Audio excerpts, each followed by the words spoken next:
প্রতিকূল আপনাকে নিয়ে দোলাচল, আপনাকে নিয়ে চর্চা সব চলছেন এবং আপনি নিজেও সেগুলো সম্পর্কে অবগত।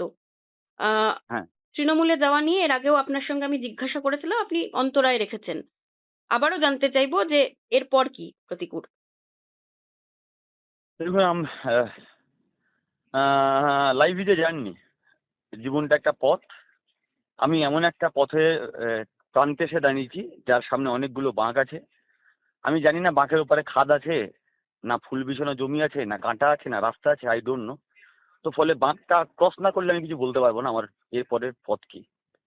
বাঁকটা ক্রস করি, তারপরেই বলতে পারবো কি আছে। মানে আপনার কথা এক প্রকার নিশ্চিত যে আপনি আর পেছনের দিকে ফিরে তাকাতে চাইছেন না? অবশ্যই পেছনের দিকে না তাকালে ইতিহাস আচ্ছা মানে লুকিং গ্লাস কেন থাকে? পেছন থেকে কোনো গাড়ি আসছে কিনা দেখার জন্য, অ্যাক্সিডেন্ট থেকে এড়ানোর জন্য। অতীতে তো সবসময় তাকাতে হয়। কোথায় অ্যাক্সিডেন্ট করেছি সেটাই জানতে হয়, সেটা জানার চেষ্টা করবো এবং সামনের দিকে এগোবো। সিপিএম এ কি তাহলে রয়েছেন প্রতিকূল, বা ফিরছেন, কোনটা বলবো? সেটা সিপিআইএম জানেন। আপনি কি আমি তো চাইছেন? আমি তো সিপিআইএম এর সঙ্গে বসতে চেয়েছিলাম, আমি সিপিআই এর সঙ্গে এখনো কথা বলতে চাই, কিন্তু এখন নিরাপত্তার অভাব বোধ করছি। আমার সঙ্গে মানে কমিউনিস্ট আন্দোলন শুধু নয়, পশ্চিমবঙ্গে যতগুলো রাজনীতিবিদ আছে তাদের মধ্যে হুম, সবচেয়ে বরিষ্ঠ, স্বচ্ছ এবং মানে যার ডেডিকেশন নিয়ে কোনো কথা হয় না, হুম, মহিরও রাজনীতির আঙিনাতে, সেই বিমানদার সঙ্গে আমার কথা হয়েছে। সেই কথাটা আমার আর বিমানদার মধ্যে ছিল, সেই কথাটা পর্যন্ত সংবাদ মাধ্যমে ফাঁস হয়ে গেছে। তো হুম। ফলে ওই বাড়ির মধ্যে কথা বলার গোপনীয়তা আর নেই। আমার হোয়াটসঅ্যাপ উম, গোপন হোয়াটসঅ্যাপ গ্রুপের খবর যদি 20 মিনিটের বাইরে আসে, বিমানদার সঙ্গে কথা যদি বাইরে আসে, সমস্ত কথা যদি সংবাদ মাধ্যমে চলে আসে, তাহলে আমি হুম, ওখানে কথা বলবো কিভাবে? তাহলে আমি কথা বলতে অবশ্যই চাই, এখনো চাই। হুম, কিন্তু যে বা যারা ওই হোয়াটসঅ্যাপের খবর লিক করেছে, যে বা যারা বিমানদার খবর লিক করেছে, হুম, তাদের বিরুদ্ধে ইমিডিয়েট ব্যবস্থা গ্রহণ করুক। হুম। আমি বসতে রাজি আছি। কারা কারা আপনি কি চিহ্নিত করতে পেরেছেন, কারা কারা? এটা তো চিহ্নিত করার কাজ আমার দেয়া হয়নি। যাদেরকে দেওয়া হয়েছে অবশ্যই তারা চিহ্নিত করবেন। আমার যদি দেওয়া হতো অবশ্যই আমি চিহ্নিত করতাম। মানে আপনি কার সঙ্গে বসতে চাইছেন, কার সঙ্গে কথা বলতে চাইছেন, আমি বিমান? সবার সঙ্গে কথা বলতে চাইছি, বাট আমার গোপনীয়তা রক্ষা হচ্ছে না। এইটা 2-3টে ঘটনাতে প্রমাণ হয়েছে। ফলে যারা করেছে হুম, তাদের বিরুদ্ধে ব্যবস্থা নিক। আমি তো মানে অনুরোধও করতে পারি, এর বেশি কিছু বলতে পারি না। আমি অনুরোধ করতে পারি তাদের বিরুদ্ধে ব্যবস্থা নিন, দলটা বেঁচে যাবে। যে কালপ্রিট গুলো দলের মধ্যে আছে, আমার আভ্যন্তরীণ দলীয় লড়াইকে যারা বাজারে রাস্তায় নামিয়ে নিয়ে আসছে, তাদের হুম। বিরুদ্ধে ইমিডিয়েট ব্যবস্থা নিন, দলটা বেঁচে যাবে। জানি আপনি নেওয়া হবে না, অনেকজনকে বাঁচানোর চেষ্টা করা হবে, পিয়ারের লোক কাছের লোককে বাঁচানোর চেষ্টা হবে। ঠিক আছে, অসুবিধা নেই। কারা? পেয়ারের লোক, কাছের লোক? আমি খোলসা জানি করবেন? না, আমি তো এর বেশি কোনো কিছু খোলসা করতে পারবো না। দেখুন ওখানে যারা সবাই আছেন সবাই আমার কলিগ, সবাই আমার নেতৃত্ব। তো ফলে তার মানে যখন অভিযোগের তীর ছুড়ে দিলাম পার্টিকুলার কয়েকজনের বিরুদ্ধে, আর হুম, লোকে সন্দেহের চোখে দেখলো, সেটা আমার রক্তে নেই। তবে এটা তো বাস্তব কথা যে খবর ওখান থেকে লিক হয়েছে, এটা তো বাস্তব কথা। বিমানদার সঙ্গে কথাটাও লিক হয়েছে। তো ফলে সেটা নিশ্চয়ই ওই স্তরের যারা কাজ করেন তাদের মধ্যে কেউ না কেউ করেছে। সে আমি করতে পারি, অন্য যে কেউ XYZ করতে পারে। এখন তো টেকনোলজির যুগ। আমার ফোনটা চাইলে আমি ফোনটাও পাঠিয়ে দেবো, সবার ফোন নিন, নিয়ে চেক করুন, করলে তো বোঝা যাবে কে করেছে। আপনি এটা বললেন করতে যে আপনি একদিন লাগে। আপনি বললেন যে আপনি নিরাপত্তার অভাব বোধ করছেন, এক। দুই, গোপনীয়তা আপনি গোপনীয়তা গোপনীয়তা, নিরাপত্তার অভাব, হ্যাঁ গোপনীয়তার অভাব বোধ করছি। গোপনীয়তার অভাব বোধ করছেন। আপনি বললেন যে আপনি এখনো কথা বলতে চাইছেন। আপনি কথা বলতে চাইছেন মানে সিপিআইএম নেতৃত্বের সঙ্গে? হ্যাঁ অবশ্যই কথা বলতে চাইছি, 100 বার কথা বলতে চাইছি। কারণ আমি তো নেতৃত্বকে চিঠি দিয়েছি, আমি চেয়ারকে অ্যাড্রেস করে চিঠি দিয়েছি।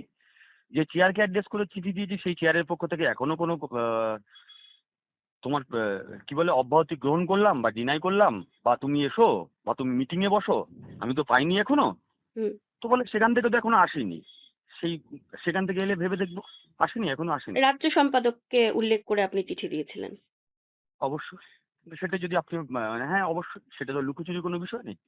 প্রতিকূল, আপনি হয়তো জানেন যে আপনার সঙ্গে আরো একটি নাম জুড়েছে, সৃজনের নাম।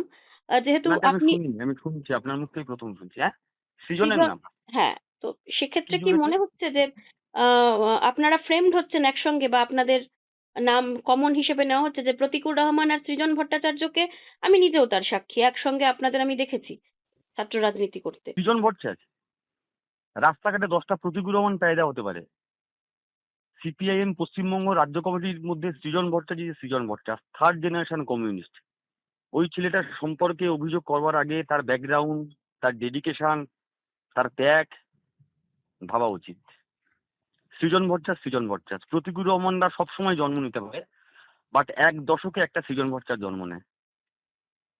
তাহলে কেন হচ্ছে এটার পেছনে কি যারা কোনো- এই অভিযোগ করছে, হুম, এই যে শুধুমাত্র সৃজন ভট্টাচার্য প্রতিকুর রহমানের বন্ধুত্ব, সেই বন্ধুত্বকে দীর্ঘদিন ধরে ভাঙা যায়নি তো, সেই বন্ধুত্বকে ভাঙার চেষ্টা হতে পারে এতে।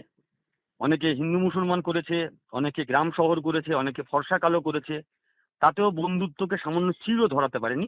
সেজন্য বন্ধুত্বের মাঝখানে বন্ধুর যদি একটা অন্য কোনো সিদ্ধান্ত হয়, সেই সিদ্ধান্তকে অন্য একটা বন্ধুর ঘাড়ে চাপিয়ে দিয়ে জনগণ থেকে বিচ্ছিন্ন করার চেষ্টা, এর বিষয়ে আমি কি বলবো।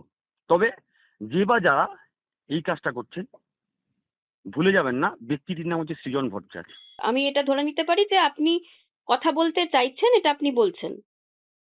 আমি বলেছি, আমি যা বলার আপনাদের সামনে স্পষ্ট ভাষায় বলেছি, কোনো জড়তা রাখিনি। রাজ্য বাট কমিটির আমি বৈঠকে আমার কালকে সঙ্গে যাবেন? আমি রাজ্য কমিটি থেকে অব্যাহতি চেয়েছিলাম। দুদিন আগে পর্যন্ত আমি স্বীকারও করিনি, অস্বীকারও করিনি, বাট এখন স্বীকার করতে তো হয় যে হ্যাঁ, চিঠিটা আমার ছিল। আমি অব্যাহতি চিঠি দিয়েছিলাম।